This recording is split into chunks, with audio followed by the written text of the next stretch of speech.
My name is Leo, and I am a ghost. Not in the literal sense. I breathe, I eat, I bleed. But in every way that matters, I am a spectre haunting a life that no longer feels my own. The cause of this phantom existence is the place I once called home, a secluded, picturesque blight on the map called Oakhaven. They say you can't go home again.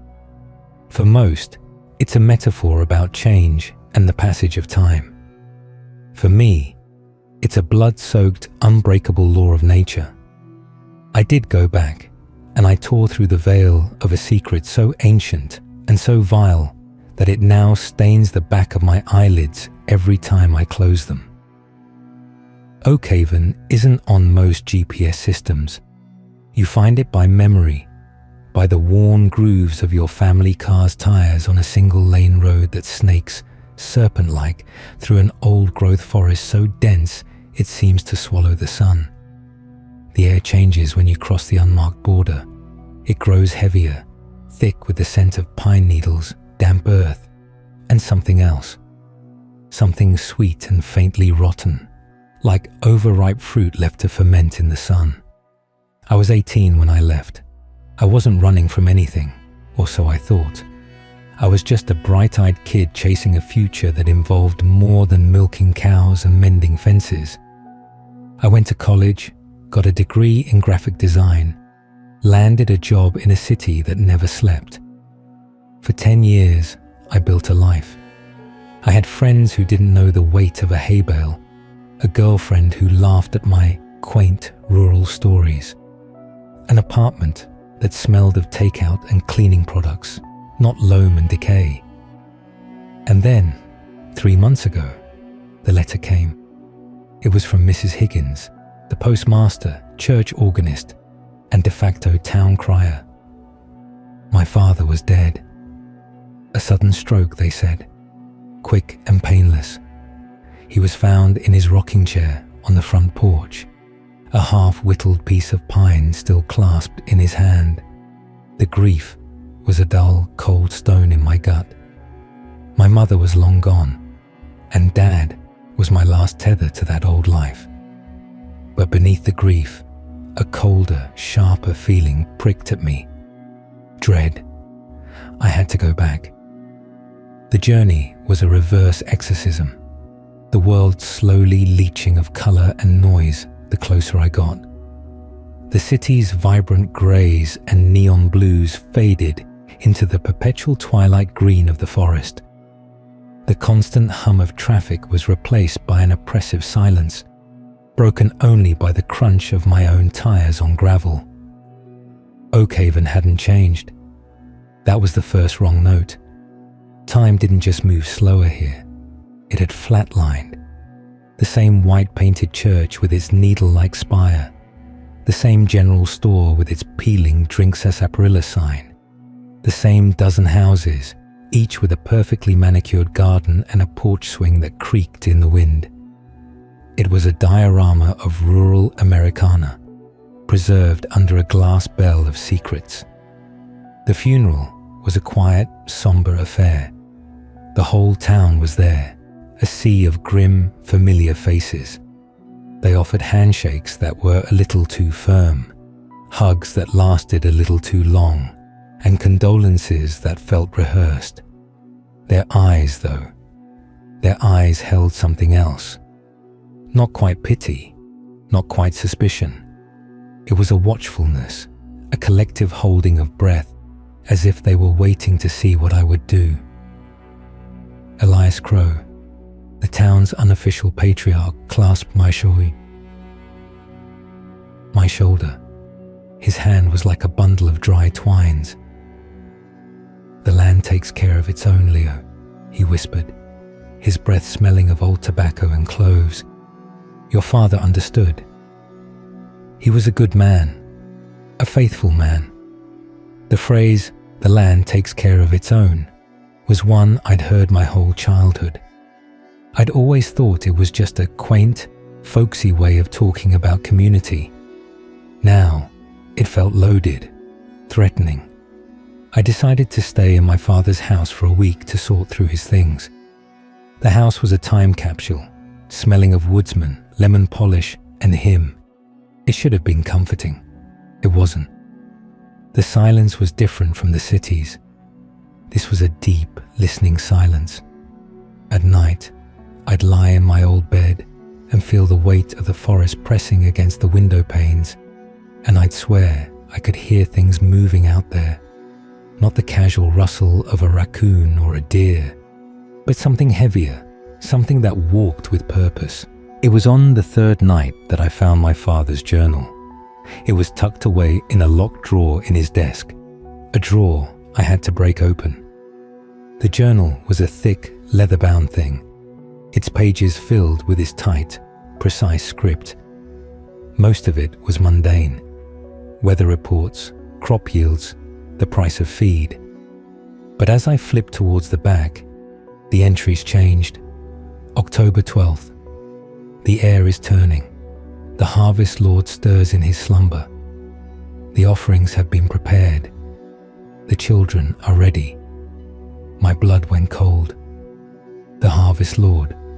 I'd heard that name before, in the hushed, scary stories the older kids would tell around campfires. We thought it was just a myth, a local boogeyman to frighten the little ones. But here it was, in my father's own hand. I read on, my heart hammering against my ribs. October 28th. The choosing is complete. The lot fell on the Miller boy, a good, strong child. His family is honored, though their grief is a private thing, as it must be. November 1st. The reaping is done. The soil drank deep. The silence in the woods, it sated. Another year of peace is secured. The land is satisfied. The dates. Every significant entry was clustered around the end of October and the beginning of November, around Halloween. Samoin. A shiver, cold and sharp as an icicle, traced its way down my spine.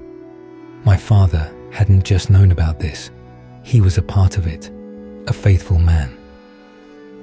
I spent the next 2 days in a fugue state, poring over the journal. The picture it painted was fragmented, horrific. There was a ritual, a choosing, a reaping.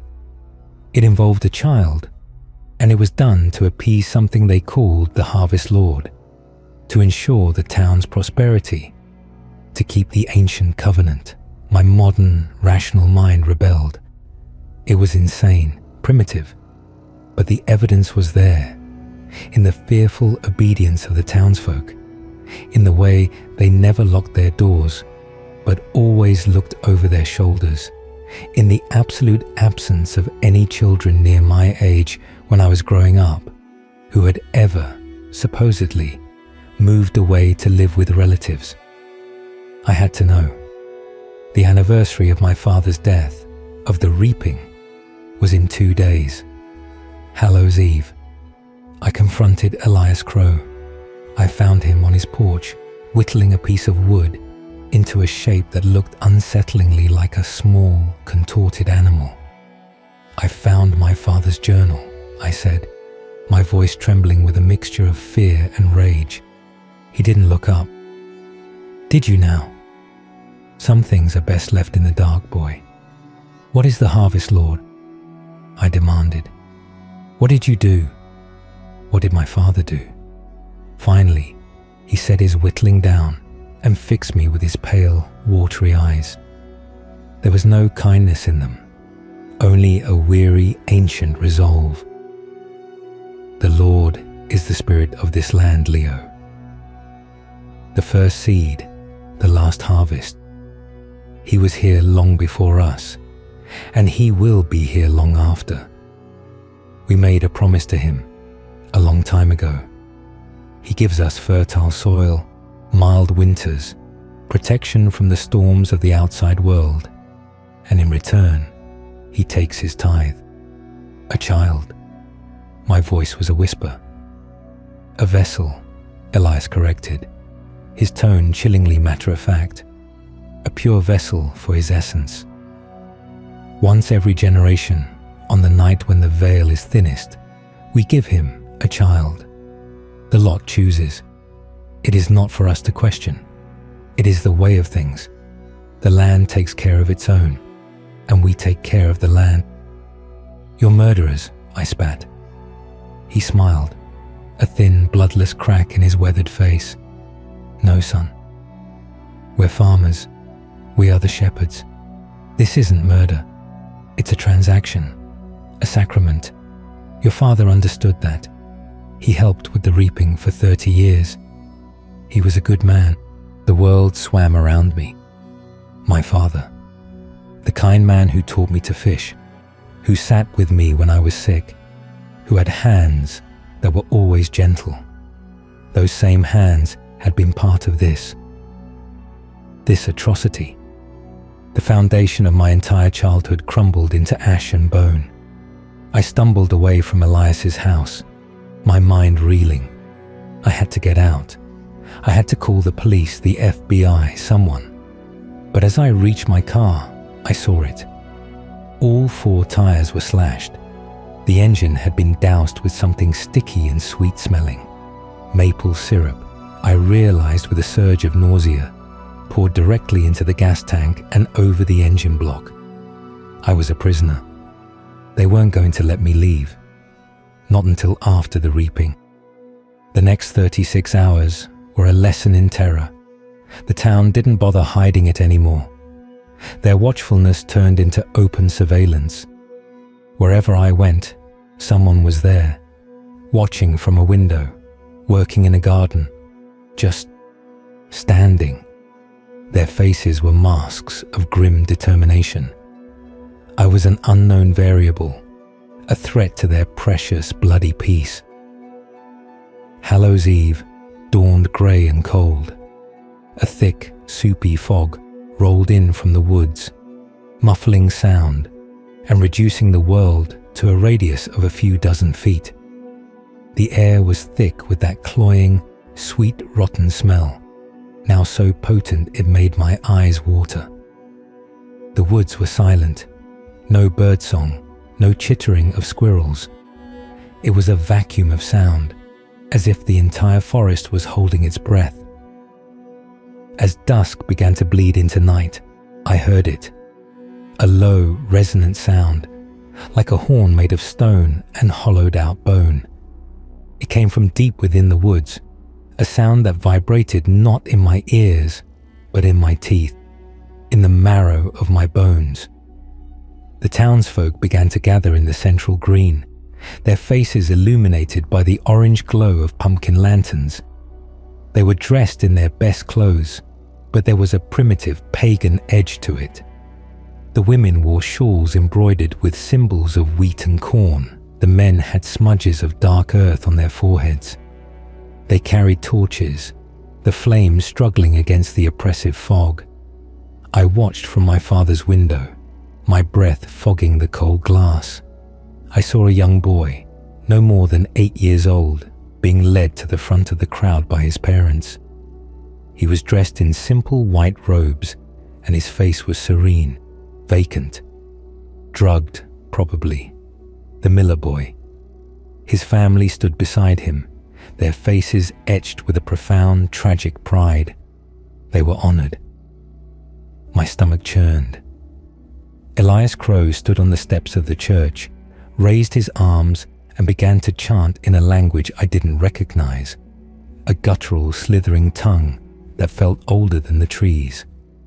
The crowd joined in, their voices a low, monotonous drone that merged with the oppressive silence of the woods. Then they began to move, a slow, solemn procession into the forest, following a path that wasn't on any map. The torches bobbed in the fog, a snake of fire slithering into the waiting dark. I had to see. I had to know. This wasn't just about exposing them anymore. It was a compulsion, a morbid need to witness the horror that had shaped my life, that had claimed my father's soul. I slipped out the back door and into the woods, moving parallel to the procession, using the dense undergrowth for cover. The deeper we went, the stranger the forest became. The trees were twisted into agonized shapes, their bark smooth and pale, almost like bone. A phosphorescent moss clung to them, casting a sickly greenish light. The air grew colder, and the sweet rotten smell was now a physical presence, coating the back of my throat. I could feel it now, a pressure in the air, a presence so vast and ancient it made my mind feel small and brittle. The Harvest Lord was awake, and he was hungry. The procession stopped in a clearing I had never seen before, a perfect circle devoid of trees. The ground was black, rich loam, and in the center stood a massive flat stone, stained a deep rusty brown, an altar. The townsfolk formed a ring around the clearing, their torches creating a flickering circle of hellish light. Their chanting grew louder, more fervent. Elias led the boy to the altar. The child showed no fear, his eyes wide and unblinking. This was it, the reaping. I was frozen, hidden behind a thick, bone-white tree, my hand clamped over my mouth to stop myself from screaming. But it didn't happen the way I expected. There was no knife, no blood sacrifice. Not yet. Elias laid the boy down on the cold stone. The chanting reached a fever pitch, and then stopped abruptly. The silence that followed was heavier, more profound than any sound I had ever experienced. It was the silence of a predator poised to strike. From the shadows at the far edge of the clearing, something emerged. My mind broke a little then. It's hard to describe because it defied geometry, defied biology. It was massive, a shifting, amorphous shape that seemed to be composed of the forest itself. Tendrils of root and vine, glistening black soil, patches of that glowing moss, and things that looked like shattered antlers and misplaced bones. It had no fixed form, constantly flowing and reconfiguring itself. It moved without walking, a slow, viscous surge across the clearing. And it smelled, oh God, it smelled of that same sweet rot, but 1,000 times stronger, the smell of 1,000 graves and 1,000,000 blooming poisonous flowers. This was the Harvest Lord, not a man, not a demon in a classical sense, but a god, a local terrestrial god of soil and decay and growth. It loomed over the altar, over the boy, a tendril, thick as a man's arm and dripping with a sap-like substance, uncoiled from its central mass and gently, almost tenderly, brushed the boy's forehead. The boy's body went rigid, his mouth opened in a silent "oh." And then, the horror began. It wasn't that the thing consumed him, it assimilated him. The boy's form began to dissolve, not melt, but unravel, like a tapestry being pulled apart thread by thread. His flesh lost its solidity, turning into a liquid, pearlescent substance that flowed into the Harvest Lord's form. His bones became pale streaks that were absorbed, adding to the creature's structure. His white robes fluttered to the stone, empty. It was slow, deliberate, and utterly silent, save for a wet, rustling sound, like 1,000 slugs moving over wet leaves. The Harvest Lord pulsed, growing slightly larger, its form becoming momentarily more defined, the antler-like structures more prominent. A wave of warmth, of fertile, vibrant energy washed out from it, and I saw the moss on the trees brighten. The black soil of the clearing seemed to glisten with newfound vitality. The land was being fed. The townsfolk watched, their faces a mixture of terror, awe, and grim satisfaction. This was their God. This was their covenant. As the last of the boy was absorbed, the Harvest Lord began to recede. pulling back into the shadows from whence it came. The pressure in the air lessened. The ritual was over. That's when it happened. The creature paused. Its form, a shifting mound of organic matter, seemed to turn. I felt a consciousness, vast and alien, sweep over the clearing. It passed over the townsfolk, and then it settled on me. It knew I was there. A single glistening orb, like a droplet of black oil, formed on its surface.